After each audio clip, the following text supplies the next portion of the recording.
Hi, this is Brad Constantine, and this is a podcast recording of the Doctrine and Covenants of the Church of Jesus Christ of Latter-day Saints. Even though this is not an official recording of the Church of Jesus Christ of Latter-day Saints, every effort has been made to be as doctrinally and historically accurate as possible. Every day a new section of the Doctrine and Covenants will be released. I hope that you'll visit this often and be able to share this with your friends. Thank you. Hi, and welcome back to the Doctrine and Covenants podcast. This is going to be for section 107. Actually, 107 is one of my favorite sections in the Doctrine and Covenants. It talks about priesthood power, priesthood authority, priesthood keys. I love discussing that. I'm going to read the heading first. Revelation on the priesthood given through Joseph Smith the prophet at Kirtland, Ohio, about April 1835. Although this section was recorded in 1835, the historical records affirm that most of verses 60 through 100 incorporate a revelation given through Joseph Smith on November the 11th, 1831. This section was associated with the organization of the Quorum of the 12 in February and March 1835. The prophet likely delivered it in the presence of those who were preparing to depart May the 3rd, 1835 on their first Quorum mission. So you can see this was given during several time frames. So in March of 1828, or March 1828, 1835, no, I said that wrong. March the 28th, 1835, the 12 were called about a month ago. Under the hands of the prophet, the three witnesses of the Book of Mormon, Oliver Cowdery, David Whitmer, and Martin Harris, were blessed by the direction of the Holy Spirit to choose the 12 apostles of the church. The men thus selected were all equal in authority, but in a later time, the prophet designated the order in which they should sit in council, that is, according to age, the eldest first. And under this rule, the first quorum of the 12 apostles of the Church of Jesus Christ in these latter days, or these last days, were Thomas B. Marsh, David W. Patton, Brigham Young, Heber C. Kimball, Orson Hyde, William E. McClellan, Parley P. Pratt, Luke Johnson, William Smith, Orson Pratt, John F. Boynton, and Lyman E. Johnson. All right, verse 1. There are in the church two priesthoods, namely the Melchizedek and Aaronic, including the Levitical priesthood. Joseph Smith said, all priesthood is Melchizedek, but there are different portions or degrees of it. That portion which brought Moses to speak with God face to face was taken away, but that which brought the ministry of angels remained. All the prophets had the Melchizedek priesthood and were ordained by God himself. Makes me wonder about John the Baptist. If it says all prophets had the Melchizedek priesthood, did John? Interesting. The Aaronic and Levitical are the same priesthood. Bruce R. McConkie said, Aaron and his sons after him held the keys of the Aaronic priesthood and acted in the full majesty and power of this Levitical order. Many of their functions were comparable to those of bishops and priests in this dispensation. Though the rest of the ordained Levites held the fullness of the Aaronic priesthood and participated in the offering of sacrifices, they did not hold the keys of the Aaronic ministry. Many of their functions were comparable to those of teachers and deacons in this dispensation. Verse 2, why the first is called the Melchizedek priesthood is because Melchizedek was such a great high priest. The word Melchizedek means king of righteousness. We think that Melchizedek may have been a title, not his name, that it actually may have been Shem, one of the sons of Noah. There's a whole discussion on that at another time. Stephen L. Richards said, the priesthood is usually simply defined as the power of God delegated to man. This definition, I think, is accurate, but for practical purposes, I think I like to define the priesthood in terms of service, and I frequently call it the perfect plan of service. I do so because it seems to me that it is only through the utilization of the divine power conferred on men that they may ever hope to realize the full importance and vitality of this endowment. It is an instrument of service. Its uses and purposes are all defined in terms of service, and the man who fails to use it is apt to lose it. For we are plainly told by Revelation that he who neglects it shall not be counted worthy to stand. Verse 3, before his day it was called the Holy Priesthood after the order of the Son of God, but out of respect or reverence to the name of the Supreme Being, to avoid the too frequent repetition of his name, they, the church in ancient days, called that priesthood after Melchizedek, or the Melchizedek priesthood. In other words, it mentions the church there. There was a church organization in Old Testament times. Also, the priesthood was also named the Order of Enoch. So I'm wondering if you have to be translated to get a priesthood named after you. Just a thought. Verse 5, all other authorities or offices in the church are appendages to this priesthood. Which priesthood office holds more priesthood? Deacon, teacher, or priest? Elder, high priest, 70, patriarch, apostle. Elder McConkie said, the priesthood is greater than any of its offices. No office adds any power, dignity, or authority to the priesthood. All offices derive their rights, prerogatives, grace, and powers from the priesthood. This principle may be diagrammed by dividing a circle into segments. The priesthood is the circle. The segments of the circle are the callings or offices in the priesthood. Anyone who serves in a segment of the circle must possess the power of the whole circle. No one can hold an office in the priesthood without first holding the priesthood. Further, there is no advancement from one office to another within the Melchizedek priesthood. Every elder holds as much priesthood as an apostle or as the president of the church. Though these latter officers hold greater administrative assignments in the kingdom, it follows also that any holder of the Melchizedek priesthood could perform any priestly function he was appointed to do by one holding the keys of the kingdom. Normally, a priesthood bearer works in the particular segment of the priesthood circle in which his primary responsibility lies. The church is a house of order, and the Lord's not going to normally do things out of order, so those that function within certain offices, the priesthood will perform functions and ordinances within that order. Verse 6, but there are two divisions or grand heads. One is the Melchizedek priesthood, and the other the Aaronic or Levitical priesthood. Some argue that the Aaronic and Levitical priesthoods are different priesthoods. This revelation, however, does not support such a distinction. Verse 7, the office of an elder comes under the priesthood of Melchizedek. The Melchizedek priesthood holds the rights of presidency. The right of presidency, commonly referred to as holding keys, is the right to preside, direct, or govern. When someone becomes a member of the Quorum of the 12, for instance, all the keys of the kingdom are conferred upon him. Wherever he goes in the church, a member of the 12 is the presiding officer, unless a more senior member of the 12 is also present. In a sense, the 12 hold every office in the church, for they preside over all offices and auxiliaries. They do not preside because they hold priesthood, but because they have been given the keys or right of presidency. Continuing verse 8, and has power and authority over all the offices in the church in all ages of the world to administer in spiritual things. The presidency of the high priesthood, after the order of Melchizedek, have a right to officiate in all the offices in the church.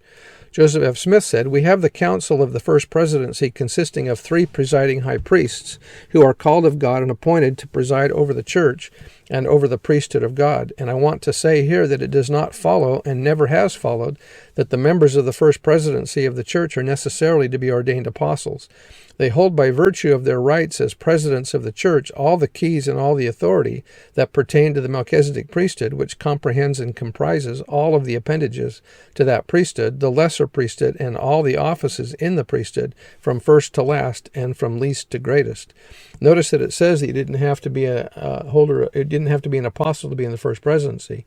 Currently, it is apostles that make up the first presidency, but in other times in this dispensation, we've had brethren who were ordained high priests that became members of the first presidency. J. Reuben Clark, Alvin R. Dyer are a couple of examples. They were, however, ordained to the office of apostle, but they didn't need to be.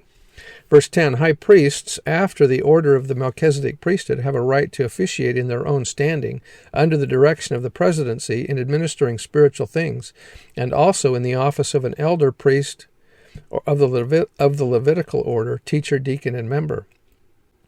Under the direction of the first presidency, high priests can be called to positions of presidency and to administer spiritual things. This revelation notes that their office encompasses that of an elder in the Melchizedek priesthood and the offices of priest, teacher, and deacon in the Aaronic priesthood. It does not include the office of 70, which belongs to the Melchizedek priesthood, or the office of bishop, which belongs to the Aaronic priesthood. The suggestion here is that 70s were to hold general authority status rather than be a part of the local organization.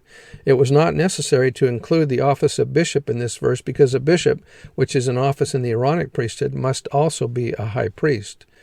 Back in section 68 it says, but as a high priest of the Melchizedek priesthood has authority to officiate in all the lesser offices, he may officiate in the office of bishop when no literal descendants of Aaron can be found, provided he is called and set apart and ordained unto this power under the hands of the first presidency of the Melchizedek priesthood. Verse 11, an elder has a right to officiate in his stead when the high priest is not present. Joseph F. Smith said, today the question is, which is the greater, the high priest or the 70 or the high priest? I tell you that neither of them is the greater, and neither of them is the lesser. Their callings lie in different directions, but they are from the same priesthood. If it were necessary, the 70, holding the Melchizedek priesthood, as he does, I say if it were necessary, he could ordain a high priest, and if it were necessary for a high priest to ordain a 70, he could do that. Why? Because both of them hold the Melchizedek priesthood. Then again, if it were necessary, though I do not expect the necessity will ever arise, and there was no man left on earth holding the Melchizedek priesthood except an elder, that elder, by the inspiration of the Spirit of God and by the direction of the Almighty, could proceed and should proceed to organize the Church of Jesus Christ in all its perfection, because he holds the Melchizedek priesthood. But the house of God is a house of order, and while the other offices remain in the church, we must observe the order of the priesthood, and we must perform ordinances and ordinations strictly in accordance with that order, as it has been established in the church through the instrumentality of the prophet Joseph Smith and his successors. So, just to piggyback off of that, it used to be that if a brother was ordained a 70 but had not been ordained an elder, and he was a general authority, could ordain high priests and could set apart stake presidents and bestow priesthood keys. Then questions began to arise among just members of the church. How can a 70 ordain a high priest if he's not also already a high priest? And so what they did is they went back and actually ordained 70s to the office of high priest, so that they could, without question, ordain brethren to be high priests. But that really wasn't necessary, but they did that to kind of placate people. Verse 12, the high priest and elder are to administer in spiritual things agreeable to the covenants and commandments of the church, and they have a right to officiate in all these offices of the church when there are no higher authorities present. The second priesthood is called the Priesthood of Aaron because it was conferred upon Aaron and his seed throughout all their generations. From the days of Aaron to the time of Christ, the only priesthood known generally among the house of Israel in the Old World was the Aaronic or Levitical priesthood. The right to hold this priesthood was limited to those who were of the tribe of Levi. With the coming of the gospel in the Meridian day came the restoration of the Melchizedek priesthood. The Aaronic priesthood was retained, with the right to hold it again extended to all the tribes of Israel. Following the same pattern, both priesthoods have been restored in our day. Notwithstanding the fact that both priesthoods can be held by all worthy males regardless of the tribe of Israel from which they descend, the promises given to those of the tribe of Levi throughout all their generations are still remembered and will be honored as part of the restoration of all things. That just means that, as John the Baptist said to Joseph Smith and Oliver Cowdery in section 13, that the Levitical priesthood, the Aaronic priesthood, that those of the sons of Levi would offer again an offering unto the Lord in righteousness, and that will happen as part of the restoration of all things. Verse 14. Why it is called the lesser priesthood is because it is an appendage to the greater, or the Melchizedek priesthood, and has power in administering outward ordinances. In all things, the Aaronic priesthood acts under the direction of the Melchizedek priesthood. Those holding the higher priesthood can function in all the offices and capacities of the lower priesthood. It is unnecessary to have received the Aaronic priesthood before receiving the higher priesthood. Now, it's customary that if an adult gets baptized into the church and is ordained to the priesthood, generally speaking, that individual is ordained to the Aaronic priesthood and often is ordained to the office of priest. But it doesn't necessarily need to be that way. If an individual is worthy and the bishop and stake president feel okay about it, a newly baptized brother can also be ordained an elder in the Melchizedek priesthood without first being ordained into the Aaronic priesthood. Verse 15, the bishopric is the presidency of this Aaronic priesthood and holds the keys or authority of the same. This refers to the presiding bishop of the church and his counselors. Ward bishoprics do not function as we now know them until after the saints had moved west. This is a specialized usage of the word bishopric peculiar to Latter-day Saints. More generally, the word simply refers to an office or calling. According to this revelation, the presiding bishop and his counselors hold the keys restored by John the Baptist to Joseph and Oliver, and thus give direction and leadership to all who hold the Aaronic priesthood. Verse 16, no man has a legal right to this office to hold the keys of the priesthood except he be a literal descendant of Aaron. This office pertains to the office of presiding bishop. Even though a literal descendant of Aaron were identified, it is still a requirement that the person would need to be called by revelation through the first presidency of the church. Now, if an individual has a patriarchal blessing, for example, that says he's a literal descendant of Aaron in the tribe of Levi, and that he has the right to be the presiding bishop, it would still be up to the first presidency to determine that and to make the call. Orson Pratt said that the priesthood of Aaron, being an appendage to the higher priesthood, has power to administer in temporal ordinances such as that of baptism for remission of sins, the administration of the Lord's Supper, and in attending to temporal things for the benefit of the people of God. Among the privileges that are granted to this lesser priesthood is to hold communion with holy angels that may be sent down from heaven. Let me here say, for the benefit of those who have not studied the Doctrine and Covenants of the Church, that if we have literal descendants of Aaron, they have the birthright, through their obedience to the gospel of the Son of God, to the bishopric, which pertains to the lesser priesthood. They have the right to claim it and to all the keys and powers pertaining to it. They have the right to be ordained and set apart to that calling and to officiate therein, and that too without the aid of two counselors. That is what we are taught in modern revelation. But as we have none at present, to our knowledge, that belong to the seed of Aaron, that has the right to this by lineage, the Lord has pointed out that those who are ordained to the higher priesthood have the right by virtue of this higher authority to administer when set apart by the first presidency or under their direction, and acting to their instruction as bishops to officiate in the presidency of the lower priesthood. This order has been followed ever since the Lord revealed these things to this church. A bishop must be ordained to the high priesthood, and by authority of that priesthood he may be set apart as a bishop to preside over the lesser priesthood, to exercise the functions thereof, with the exception of one condition, that is, he must have two counselors ordained from among the high priests of the church. These three persons must officiate in relation to all the ordinances that pertain to the lesser priesthood, and to administer in temporal things, having a knowledge of them by the inspiration of the Holy Ghost, as we are taught in the Book of Doctrine and Covenants. Verse 17, but as a high priest of the Melchizedek priesthood has authority to officiate in all the lesser offices, he may officiate in the office of bishop when no literal descendants of Aaron can be found, provided he is called and set apart and ordained unto this power by the hands of the presidency of the Melchizedek priesthood. The power and authority of the higher or Melchizedek priesthood is to hold the keys of all the spiritual blessings of the church, to have the privilege of receiving the mysteries of the kingdom of heaven, and to have the heavens opened unto them, to commune with the general assembly and church of the firstborn, and to enjoy the communion and presence of God the Father and Jesus the mediator of the new covenant. To enter the church of the firstborn, we must be sealed to our spouse in the temple.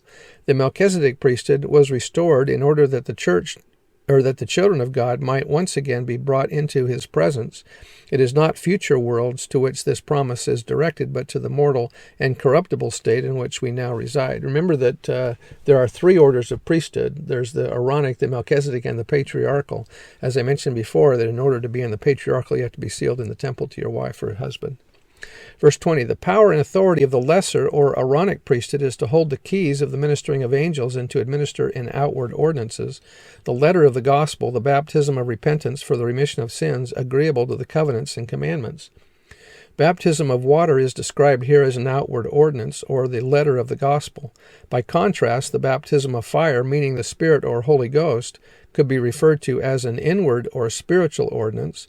The first can be performed by those holding the Aaronic priesthood, the second only by those holding the higher or Melchizedek priesthood. A primary charge given to the Aaronic priesthood is to tend to temporal things, while the primary charge given the higher priesthood is to tend to spiritual things. Keep in mind that those that hold the Aaronic priesthood, that only priests in the Aaronic priesthood can actually baptize. You can't be a teacher or deacon. You can also ordain other priests, teachers, and deacons if you're a priest, but it doesn't go the other way. Deacons cannot ordain other deacons. Verse 21, of necessity there are presidents or presiding officers growing out of or appointed of or from among those who are ordained to the several offices in these two priesthoods. Of the Melchizedek priesthood, three presiding high priests chosen by the body, and it makes you wonder what's the body that they're talking about, appointed and ordained to that office and upheld by the confidence, faith, and prayer of the church, form a quorum of the presidency of the church.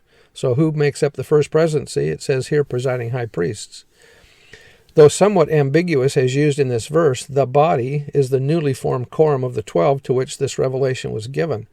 Precedence accords that at the death of the president of the church, his counselors are released and the quorum of the first presidency is dissolved. The body responsible to form the new first presidency of the church is the quorum of the 12. When the first presidency is dissolved by the death of its president, the quorum of the 12 then becomes the leading quorum in the church.